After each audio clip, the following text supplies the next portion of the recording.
Morning all, I'd like to show you a great game from Dortmund 2003. Vishy Anand was playing Viktor Bologan, who had managed to get invited to this Super GM tournament. Outrated by Vishy. Vishy was 2774 at the time, Bologan 2650. But let's see the game. So e4 from Vishy, and we see the Caro-Kann, c6 from Viktor, d4, d5, and Vishy chooses knight c3. Black takes on e4, knight takes e4, and now an ultra solid continuation, knight d7. I think this was favoured by Anatoly Karpov. The idea to challenge this knight in the centre without incurring any structural damage. Now this next move you might think is a bit curious for those of you not knowing the theory. Moving a piece twice is considered a kind of rule break in the opening, but here indeed a piece is moved twice, knight g5. So why, you might ask? Well, it does exert an uncomfortable pressure on both the f7 and potentially the e6 square. And in fact, in this position, for example, if the knight's kicked, then maybe knight e6 immediately is horrible. If we have a quick look at this, so there's an idea behind this. It's quite an aggressive knight. It's not that easy to kick away. Black plays knight gf6, and we see bishop d3, and again this idea of knight e6 is here. If h6, knight e6 is possible. So black safely plays e6, and you might think one downside is surely that this pesky knight can be kicked by black with later h6 and g5 safely at some point. Okay, let's see. Knight 1 to f3, which seems to imply that this knight is either coming back to e4 or it's going to use that horrible h3 square. Surely a knight on the rim is dim when I say horrible. Or is it just going to use that e4 square? We see bishop d6, queen e2, and it looks as though these two pawns are uncomfortably being eyed up here. And in fact, if black routinely castles, isn't there knight takes e6? And we'll check that out in the second pass. But it looks as though there's a loose bishop here. So possibly knight e6, queen takes, and we're on the bishop. So all this rule breaking with this knight seems to be justified. Or is it? The knight is actually invited now to sacrifice itself. Does it really want to here? Not really in this position. It goes back to e4. So is this crazy opening theory, going with the knight to g5 then going back, hasn't black just equalised? We see knight takes e4, queen takes e4, and black plays the logical move queen c7, strengthening the grip on the dark squares. White now castles, and black plays b6 as though there's a tempo gain to be gained usefully with bishop b7 and later c5. And here now provocation continues from Vishy. He plays a move which you might consider it has an artificial feel to it. We saw in yesterday's a game where Kasparov lost to Ivanchuk with an artificial move which allowed a lot of tempo gains. Now here is a different scenario where queen g4 was played, and can we regard this as an artificial move? Because it might be encouraging black to have a ready-made kingside attack with, say, g5 and h5 later, because surely this bishop pointing down here, sacrificing the g-pawn, is a recipe for a great attack. Black is provoked here. Viktor plays g5. So what is actually going on now after this g5? For a start, it looks as though f5 might be the follow-up, with the queen uncomfortably without too many squares, or maybe it can check. Okay, let's see, the queen now goes to h3. Very interesting stuff from Vishy here. Why queen h3? What is the queen actually doing? Well, there is a threat now. It's pinning, it's making use of this pin. There's a threat now on this pawn for this loose rook. So that's actually threatened. It has to be dealt with. The queen's also eyeing e6. So maybe a sacrifice on e6 later will be interesting. King's still in the centre, some way away from castling at the moment. We see the move rook g8, and now rook e1. Intriguing, because it looks as though rook g8 not only unpinned, but also was threatening g4. So this was calmly ignored with rook e1. What is Vishy up to here? Why is g4 not possible? Well, the thing is, I have checked this out before. This is intriguing, and we'll show in the second pass that g4 is a bit risky, because white will be able to play queen takes h6, inviting g takes because of rook takes e6, and in one variation we have a loose rook on g8.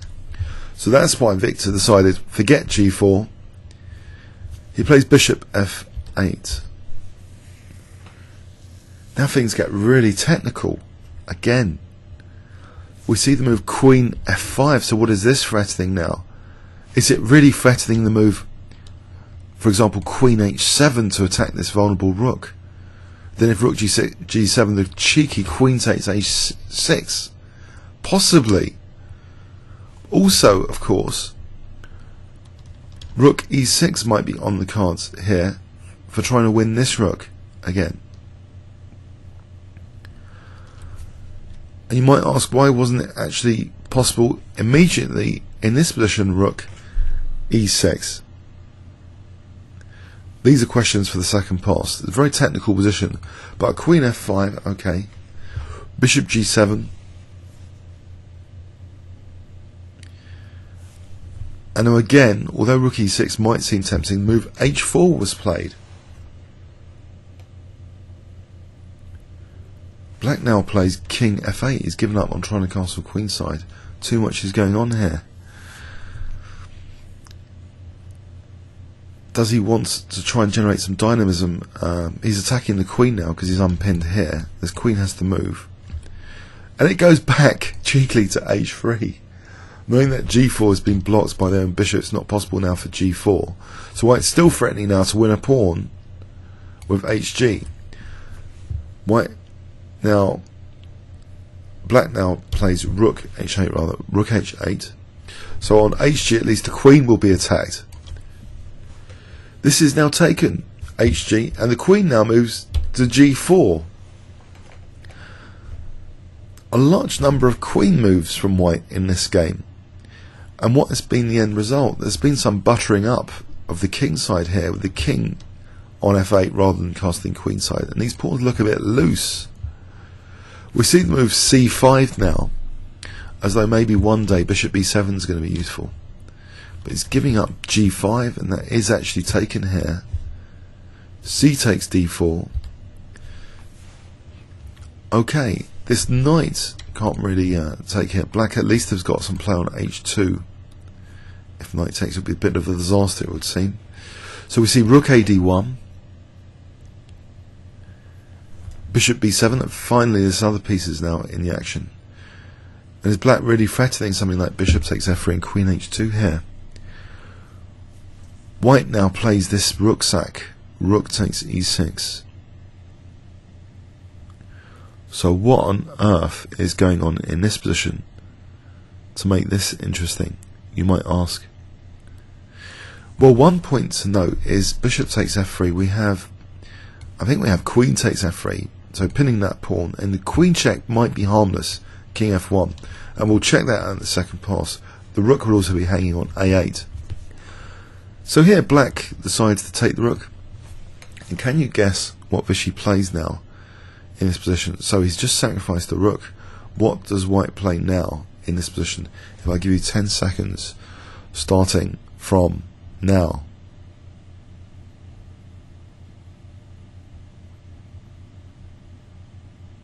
Okay, forcing move, bishop e7 check. This is getting to be a bit problematic, to say the least, and we need to really check out the technical variations in the second pass. Let's just go with what was played. King takes e7, queen takes g7 check, a king chase, knight takes d4, the queen is being blocked by its own king, and now knight b5 check is threatened, so white's king is safe for a moment with knight b5 on the cards. A horrible position to try and defend, actually. numerous threats. This usually is terminal, this type of position. Queen c5. Now a horrible move, bishop f5, exposing the threat knight b3 check.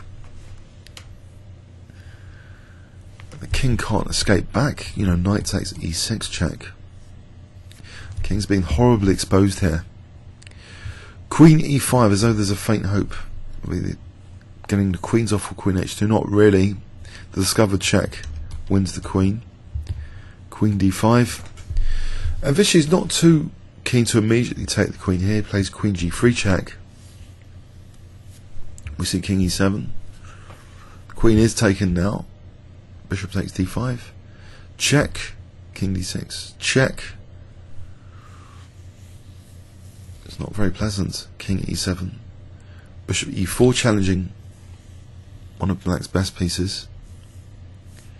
Rook h5 looks like a resourceful move to cover the g5 square. Now we see knight h4. Well, that kind of artificial looking move, knight on the rim. It's protecting key squares. For example, rook f8, knight g6 check is useful here. We see rook g8 and knight g6 played here. King d8. Now Vishy plays queen f7, and it's getting a bit nasty for black. Rook e8. And now this next move, bishop d3, introduces some threats like bishop b5. But actually, you might think, can black play on here? He actually resigned here. Yes, he thought his position was lost. Let's check why black might be lost here.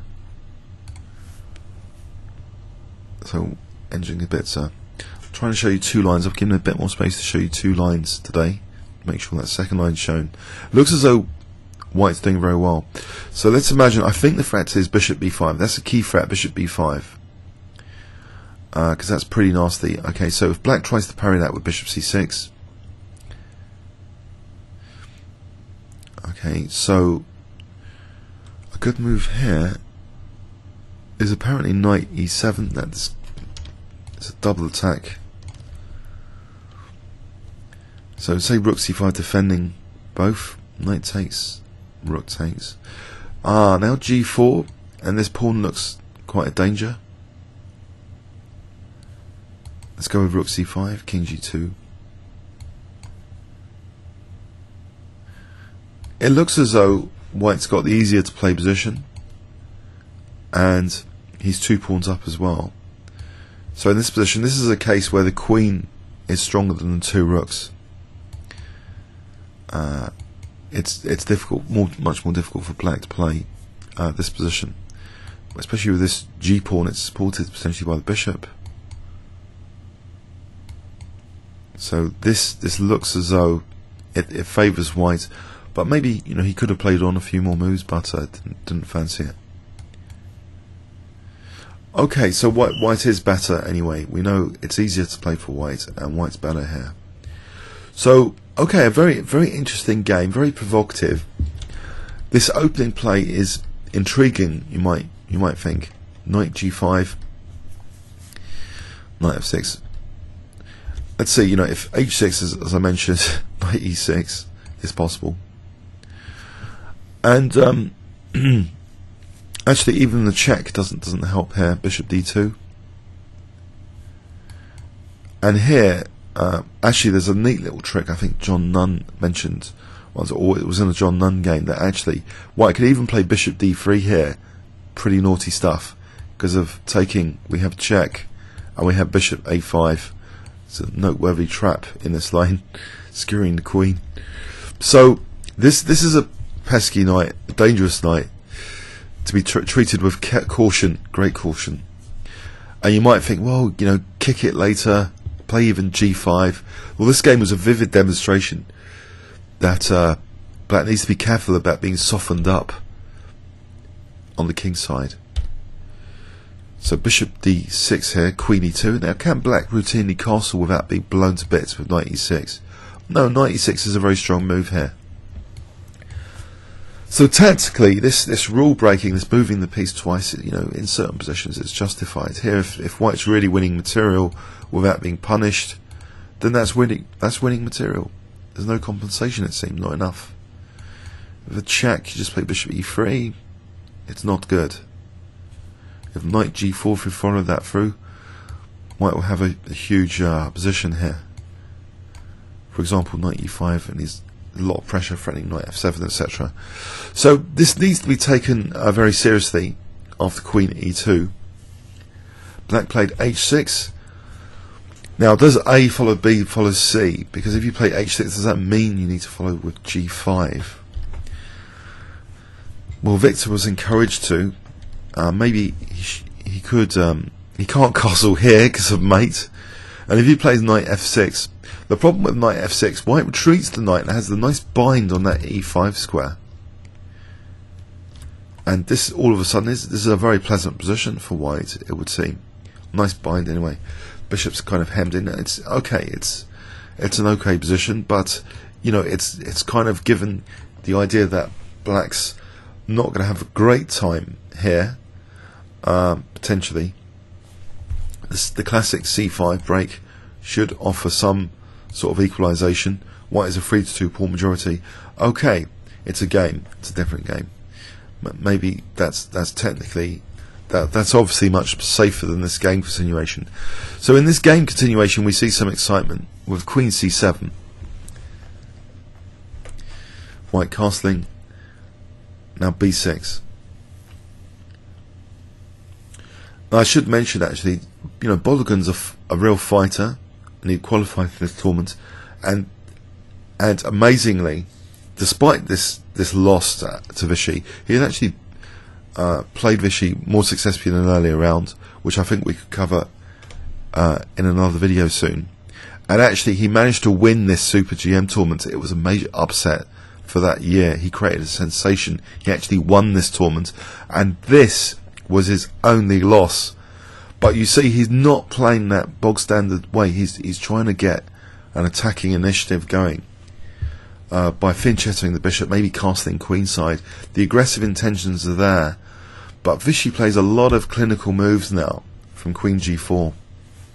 So provoking g5. What else is there to play here? So it seems g5 might be handy for black at some point, but now we've got this like loose piece picked on pedantically, queen h3. Is it fair that this is picked on? That the visual, you know, is being refuted by technical precision, clinical moves, that actually now there are serious threats on g5. So here we see that even g4 is not really a threat, with the black king in the centre. Rook e1 is casually played. If g4 was played here, queen takes h6, it's just no time. Rook takes e6, check, smash. Now here, okay, the clearer cut is this continuation. Okay, let's go with this. Check. And here the black king exposed, bishop c4. This is not looking good. I'm a little bit hairy because there's these checks to factor in, but they don't really help black. So let's ignore fg and give knight e5. White ends up in better position here. And you might think, okay, it's a pawn, but it's a couple of the pawns. How many pawns is it? It's 2 pawns. That's enough at the GM level. So if black has to play knight e5, what else is there? Okay, taking just doesn't do anything. Again, we have to play knight e5 here to try and defend. So this is really vicious how the black king is just totally exposed in this line. But you'd expect that with the king in the centre, these disasters happen. If king d8, rook takes d6, actually, even stronger than bishop g5. Eliminating bishop h2, inviting rook g2. I know this is crazy stuff, but it's harmless, more harmless for white than it is for black. Now white is actually threatening queen f8 in this position, that pin. Queen f8 mate is threatened. So let's go with this. It just gets horrendous. This position already is horrendous. If forget the queen retreat, then okay, what should we play with black? What is there to play with black? Rook h2, we just take him, we're protecting d6 still. King e8, well, white's playing with an extra rook and bishop here. It's going to have rook e1 check coming in. The king's just boxed in here. So that's why this is such a disaster to play g4 here. So bishop f8. We see this technical move queen f5. So why not rook e6? Is this good as well? Let's see. Well, clearly not takes, surely, because we're just going to lose that rook. So the idea here, Victor's idea, is just play king d8. Give white some tactical issues to consider. So Vishy sidestepped this position. If we retreat the rook here, then knight e5, attacking the queen. And black's got some play actually, finally, in this sort of position. It's really hairy, but black would have play.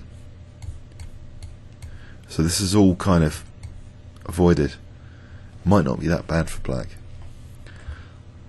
So Vishy's move in this position is not rook e6, which is kind of materialistic, even though it's clever and stunning, but just queen f5 here. Fret.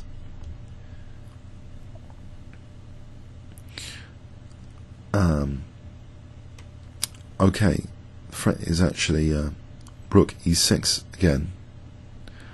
And so just waiting really for black to make the position slightly worse, maybe for rook e6. Or in fact, with the queen, pardon me, with the queen on h3, it's worse than the queen on f5. So rook e6 is actually more effective than before with the queen on f5. That's why this is the major threat again. So he's just added more power to this rook e6 threat. Okay, so black plays bishop g7. And again, Vishy's picking up the top engine moves. This is 2003. He's picking up the top engine move, h4. So what on earth is h4 about? And why doesn't rook e6 work in this position as well? It doesn't work very well here because of king f8 actually protecting the rook. No big deal at all. Okay, so h4, what does this actually do? It's just threatening to dismantle black structure basically. And if g4 we can just take, we've got the pin on the rook. There's no problem, is there? Just taking, surely? Or even stronger, apparently bishop f4 first, attacking the queen. So if the queen moves, now we can just well, that's a disaster. And if the queen moves here, now we can even play this. It's even more crushing because there's no king f8, bishop d6, and if king d8 we take on there. So there's absolute disaster there anyway. G4. Not that we want to consider g4 that much, but okay. So what does black do then about the structure being dismantled? And if g takes, again, I think we just get this f4 square. We just win this f4 square for the bishop, making again rook e6 much more devastating. It introduces bishop d6s on king f8. This is devastating, this position. So this h4 is not just about winning a pawn over here, it's about winning this f4 square for the bishop. The only thing holding up f4 is the g5 pawn. So black is fragile. Queen h3, threat. After queen h3, hg and knight g5. Just winning this g5 pawn is the simple threat. Rook h8. Then that's taken. Just to isolate that pawn a little bit more. It's only got the neighbouring f7 pawn. Queen g4, threat here. Queen takes g5, major one. Or bishop g5. Clearly g5 is on now. And black plays c5. And this pawn is taken now. Is that the strongest move? Just ignoring c pawn. If d takes c, surely black will get some counterplay. Knight c5, it's not so bad for black, as in the game continuation. For example, like this, it's, let's see, black's getting something, getting a reasonable position. So after c5, okay, that was ignored. To not give black as much counterplay. Bishop takes g5, and we see c takes d4. We see the evaluation good for white, very good for white. And this next move, well, bishop e7 is almost threatened here.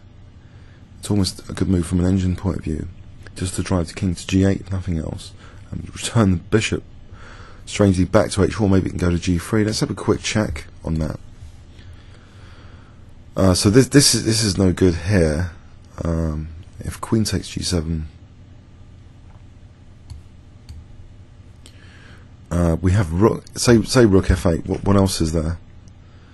Let's just go with routine rook f8. Rook e6 check might be crushing. The king is just really exposed here. It's just no good, is it? It's going to be mating 7 there. So actually technically becoming, bishop e7 is becoming possible in this position as well. Even here, so bishop h4 here. Can I make the threat bishop g3? Bishop g3, just to get the bishop on this diagonal. But anyway, that was delayed for a moment. This card, this tactical card, with rook ad1. So bishop b7. Now actually we see this rook takes e6, top engine move. Rook takes e6. It makes bishop e7 a lot more effective. Is bishop e7 actually possible in this position? No, because now black really has got the counterplay. We're going to have rook g8. So got to play this very precisely, these attacks. So rook takes e6 really sets up bishop e7 with great power. And as I mentioned, bishop takes f3. I think this is harmless for white to take and play check. Just king f1 here. This isn't going where the queen's attack. Everything's on prise. So rook takes e6 here that's king safety, as one would expect. Check, very powerful move. So what's going on here? If king f7, for example, check, again the king could be forced virtually to take on e7. If king g8, then taking here is mate.